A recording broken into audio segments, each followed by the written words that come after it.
নমস্কার বন্ধুরা, আমি রূপসা হালদার আর্ট চ্যানেলে তোমাদের সবাইকে স্বাগত জানাই।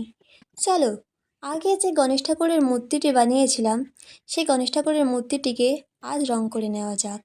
এই গণেশ ঠাকুরটি যখন বানিয়েছিলাম, এই গণেশ ঠাকুরটি বানানোর ভিডিওতে তোমরা অনেকে অনেক ভালোবাসা দিয়েছো, তার জন্য তোমাদের সবাইকে অসংখ্য ধন্যবাদ জানাই। আর যারা যারা এই গণেশ ঠাকুরটি বানানোর ভিডিওটা দেখোনি, তারা অবশ্যই আমার চ্যানেলে গিয়ে ভিডিওটা অবশ্যই দেখে আসো। প্রথমে আমি গণেশ ঠাকুরের গায়ে সাদা কালার করে নিয়েছি।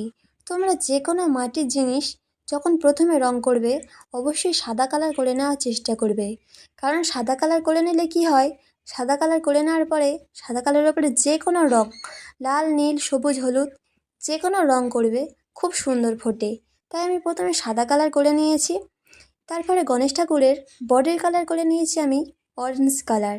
তোমরা চাইলে স্কিন কালারও করতে পারো, বা মানুষ কালার করতে পারো, বা হলুদ কালারও করতে পারো। আমি অরেঞ্জ কালারই করেছি। তারপরে আমি গণেশ ঠাকুরের ধুতির কালার করে নিয়েছি পিঙ্ক কালার। তোমরা সাদা বা হলুদও করতে পারো, আমি পিঙ্ক কালারই করেছি।